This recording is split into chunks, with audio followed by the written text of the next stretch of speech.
रमज़ानुल मुबारक में जो आमाल में कमी कोताही होती है उसको दूर करने के लिए अल्लाह ताला ने फ़िदिया बताया है, सदक़ातुल फ़ितर बताया है। ये फ़ितराना दे दो, आपकी कमी कोताही अल्लाह ताला माफ़ कर देगा।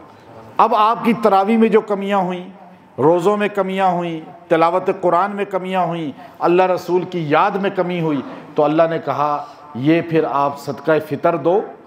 लेकिन किसको दो? अल्लाह आपको दें। कहता है मुझे नहीं देना, देना मेरे नाम पर है, लेकिन देना किसको है? मेरे ही बंदों को। अपने ख़ानदान में दो, अपनी बरादरी में दो, अपने मोहल्ले में दो, अपने शहर में दो, अपने ही मुल्क में दो, अपनी ही दुनिया के इंसानों को दो। यानी अल्लाह सिर्फ हमसे एक चीज़ चाहता है, दो मेरे नाम पे, लेकिन दो अपने ही बंदों को। नाम किसका होना चाहिए? ये एक मैसेज है। पूरा साल भी सदका खैरात, पूरा साल कुर्बानी या मन्नत या नज़र या नियाज किसके नाम पे होगी? होगी अल्लाह के नाम पे, लेकिन देंगे किसको? बंदों को। ये अल्लाह कहता है नाम मेरा होना चाहिए, किसी पीर का भी नहीं, किसी वली का भी नहीं, किसी सहाबी का भी नहीं, किसी नबी का भी नहीं। नाम किसका होगा? ये है इस्लाम। सदका फ़ितर किसके नाम पर होगा? नजरो नियाज किसके नाम पे होगी? मन्नत किसके नाम पे होगी? अल्लाह के साथ कोई शरीक है? नहीं। ये तो माशाल्लाह आपका अकीदा मजबूत है ना, इसीलिए तो जन्नत मिलेगी। तो अब ये सदका फ़ितर हमने देना है, तो हम अल्लाह के नाम पे देंगे, लेकिन अपने ही रिश्तेदारों को देंगे। सबसे पहले हक है रिश्तेदारों को, फिर अपने बरादरी में कोई भी है, फिर अपने मोहल्ले में कोई है, फिर अपने पूरे शहर में, फिर अपनी मुल्क के अंदर, फिर बाहर।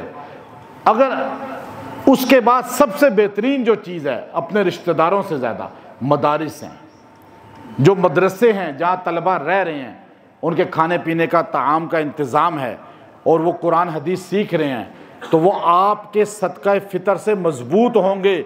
आपका सदका फ़ितर भी अदा होगा, ज़कात भी अदा होगी, और साथ उनका मजबूती का सवाब भी मिलेगा। फिर उनकी तिलावत, उनके कुरान, उनकी नमाज, उनके इल्म का क़यामत तक अजर आपके भी नामा अमाल में रहेगा।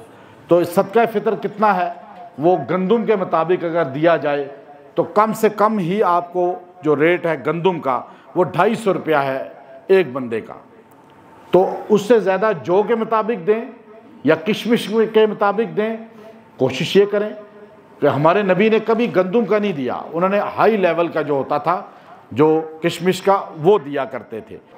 तो या तो जिसके बच्चे ज़्यादा हैं वो 250 के दे हिसाब से, जिसके बच्चे 4 से कम हैं तो वो जौ या किशमिश के हिसाब से दे। या आपने खुद हिसाब लगा लेना है। हम किसी को इस पे बच्चे 2 हों तो किसके हिसाब से देंगे? किशमिश के। और बच्चे 4 हैं तो थोड़ा पीछे आ जाएं, जौ के मुताबिक दे दें। अगर 8 बच्चे हैं तो थोड़ा और पीछे आ जाएं। अगर 16-17 बच्चे हैं तो फिर आप गंदुम के, एक बच्चा तो गंदुम के 250 निकाल के दे रहा है। ये कोई अक्लमंदी है भाई? एक बच्चा है तो उसके सर का साया उतारें, आप किशमिश के हिसाब से दें। हमारे नबी अपने अहले बैत का किशमिश के हिसाब से देते थे। तो ये आपको थोड़ा सा समझ आ गई बात की कि किसके हिसाब से देना है। लेकिन देना तो आपने गंदुम के हिसाब से, ये मुझे पता है, क्योंकि यहाँ तो आपका जो है ना दिमाग बहुत तेज़ है। यहाँ तो आपने फ़ौरन फतवा अपने ऊपर लगाना जायज़ है। यहाँ जवाज़ का फतवा है, 250 रुपया नज़र आ रहा है। 2000, 4000, 5000 तो बड़ी रकम है ना एक बंदे की। लेकिन गरीब आदमी को थोड़े ज़्यादा दे दें और इकट्ठे दें। किसी को 250 के हिसाब से दे रहे हैं, 1000 या 1250 रुपया बनेगा, तो आप उसको 2000 दे दें। किशमिश के हिसाब से जो ये बता रहे हैं 3300 बनता है।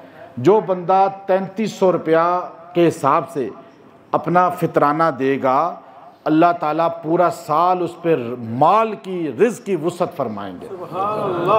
हमारे नबी किशमिश का देते थे लेकिन सदका कभी नहीं लिया। आप कहते थे अहले बैत को सदका जायज़ ही नहीं है।